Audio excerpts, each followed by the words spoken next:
Hi. ఇవాళ ఏదో morning నుంచి ఏదో ఒకటి థింక్ చేస్తా ఉంటే అనిపించింది. అన్నీ ఈవెంట్ పుట్టినప్పటి నుంచి మన పుట్టంగటం ఇదన్నీ కూడా ఎవరో ఒకరు ప్లాన్ చేస్తుంటారు. మన మెచ్యూర్ ఫంక్షన్ ఎవరో ప్లాన్ చేస్తుంటారు. పెళ్ళి ఇదన్నీ ఏదో సర్ప్రైజ్గా అన్నీ ప్లాన్ అయిపోతూ ఉంటుంది. తర్వాత మన పిల్లల ఫంక్షన్ ఇదన్నీ ఏదో ఒకటి అట్లా కొట్టుకుపోతూ ఉంటాం. ఇదన్నీ చూసుకోవటానికి మనం ఉంటాం, కానీ ఫైనల్ రైట్స్ని చూసుకోవటానికి మనం ఉండం కదా.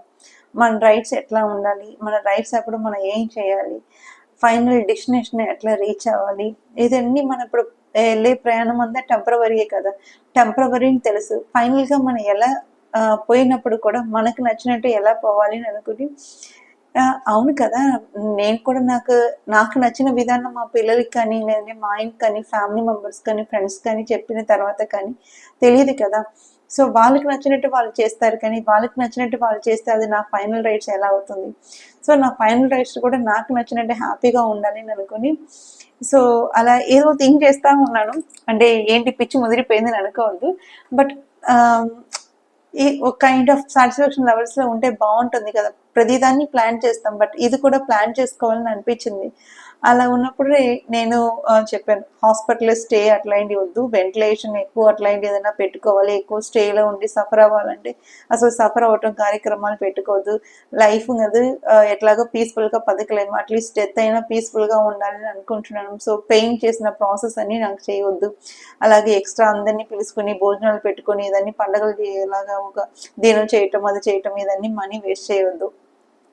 అట్లాగా తండ్రులు గంటలు వేసేసి హడావడి చేసేసి, లేదంటే నా పిల్లలు రాలేదని, ఎవరో రాలేదని 2-3 రోజులు ఫ్రీజింగ్ బాక్స్లో పెట్టి, లేదంటే మార్చురీలో పెట్టి నన్ను లోన్లీగా ఉండలేదు. సపోజ్ హాస్పిటల్ అడ్మిట్ అవ్వాల్సిన అవసరం ఉన్నా కూడా లోన్లీగా వదలకుండా ఎవరో ఒకరు నాతో మాట్లాడి, నేను రిప్లై ఇవ్వకపోయినా నేను చెవి ఎంత వినపడతా ఉంటుంది, నాకు రిప్లై ఇవ్వలేని పరిస్థితిలో ఉంటాను. బట్ నేను కూడా సబ్ కాన్షియస్గా ఏదో ఒకటి మీతో మాట్లాడని కనెక్ట్ అవుతున్నాను. సో నాతో మాట్లాడండి, మాట్లాడకుండా వదలవద్దు.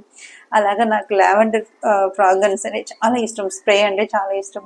సో నాకు ఫైనల్ రైట్స్లో ఏదైనా స్ప్రే చేయాల్సి వస్తే లావెండర్ స్ప్రే చేయండి, నేను గుడ్గా ఫీల్ అవుతుంటాను. రోసెస్ ఇష్టం, జాస్మిన్ ఇష్టం, అలాంటి పర్టికులర్ ఫ్లవర్స్తో నన్ను డెకరేట్ చేయండి. మరి టూ మచ్గా వద్దు, ఎవరి కోసం నన్ను ఆపవద్దు. నా రైట్స్ని అట్లా స్మూత్గా వెళ్ళనివ్వండి. ఎక్కువ మనీ స్పెండ్ చేయొద్దు నా లైఫ్కు, ఎందుకంటే అది ఎర్న్ చేయడానికి ఎంత కష్టపడుతున్నా అది ఎక్కడ డెడికేటెడ్గా వెళ్ళాలనుకున్నా ఆ ప్లేస్కి వెళ్ళటమే. సో ఎక్కువ సఫర్ అవ్వద్దు, ఎవరు ఎక్కువ ఏడవద్దు. సో అట్లాగా నేను చచ్చిపోయానని చెప్పి 10 రోజులు డ్యూటీ మానేసి నా పిల్లల్ని ఇంట్లో ఉండవద్దు. సపోజ్ వాళ్ళు ఎక్కడ ఉన్నా సరే వాళ్ళ లైఫ్లో హ్యాపీగా వెళ్ళిపోవాలి. అంతే తప్ప నా కోసం కాంప్రమైజ్ అయిపోయి నా పిల్లల్ని నాతో సఫర్ అవ్వటం నాకు ఇష్టం లేదు. నేను ఉన్నా లేకపోయినా వాళ్ళు అనుకున్న గమ్యాన్ని చేరుకుంటే నేను హ్యాపీగా ఉండగలుగుతాను. అలాగా ఏదైనా మెమరబుల్గా ఏదైనా చేయాలంటే నేను చనిపోయిన టైంలో కొంతవరకు ఒక 50 చెట్లైనా అట్లీస్ట్ పెంచండి. ఎందుకంటే మీరు పెంచే చెట్లు 100 ఏళ్ళు బతికితే దానిలో నేను కూడా బతికి ఉంటాను. ఇలా చిన్న చిన్న కోరికలు మనకి ఏదైనా ఉంటే చెప్పాలి. సపోజ్ ఇప్పుడు కాల్చడం పొల్చడం మన సంస్కృతి అయి ఉండవచ్చు, కానీ కొన్ని సందర్భాల్లో అది అవ్వదు. అలా ఉన్నప్పుడు కనీసం ఏదైనా అలా జరిగితే ఏదో ఉన్నదానిలో ఏదో ఒకటి మీకు అప్పుడు అందుబాటులో నేను కాల్చండి పొడిచండి అని చెప్పి అడగలేను. బాడీని ఖచ్చితంగా ఈ కాలేజ్ బతికి బాగానే ఉంటే డొనేట్ చేయండి, లేదంటే ఇంకా ఒక రంగా ఏదో ఒకటి ఎవరికో పనికి వచ్చినట్టు ఏదైనా ఉంటే పనికి వచ్చిన విషయం చేయండి. ఇలాగే అని లేదు, ఎలాగైనా సరే పీస్ఫుల్గా ఉండాలి, ఎవరికి ఎక్కువ బర్డన్ అవ్వకుండా హ్యాపీగా వెళ్ళిపోవాలి, మెంటల్ పీస్తో ఉండాలి. ఇది నా లాస్ట్ విషయం చెప్పి అనుకుని మా వాళ్ళతో కూడా నేను చెప్పాను మామూలుగా ఇలా విషయం. పొద్దుట ఏం మాట్లాడుతావు అన్నారు. పొద్దుటని కాదు, రాత్రిని కాదు, ఇవాళ నాకు ఈ మాట మాట్లాడాలని అనిపించింది, మాట్లాడాను. ఇది కూడా నేను స్టోర్ చేసి పెడతాను. ఫైనల్ రైట్స్ నాకు ఇలా ఉండే హ్యాపీగా ఉండాలని అనుకుంటున్నాను. ఎప్పుడు హ్యాపీగా ఎంజాయ్ చేసుకున్నట్టు అట్లాగా మంచి ముహూర్తాలు చచ్చిపోలేదు, అది చచ్చిపోలేదు, ఇది చచ్చిపోలేదు ఇవన్నీ పెట్టుకోవద్దు. లేదంటే పోయిన వాళ్ళు పుణ్యస్తుడు అది ఇదిని కూడా అట్లా డిస్క్రిమినేషన్ వద్దు. నా స్కిన్ గురించి చచ్చిపోవటం గురించి దీని గురించి ఎవరు ఏం మాట్లాడవద్దు.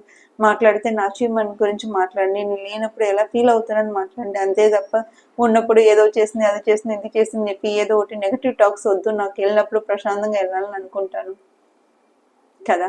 ప్రతి వాళ్ళు ఇలాగే అనుకోవాలి కదా, రైట్స్ని ప్లాన్ చేసుకోవాలి కదా. లేదంటే మన ఇష్టం పక్కన వాళ్ళకి ఎలా తెలుస్తుంది చెప్పండి.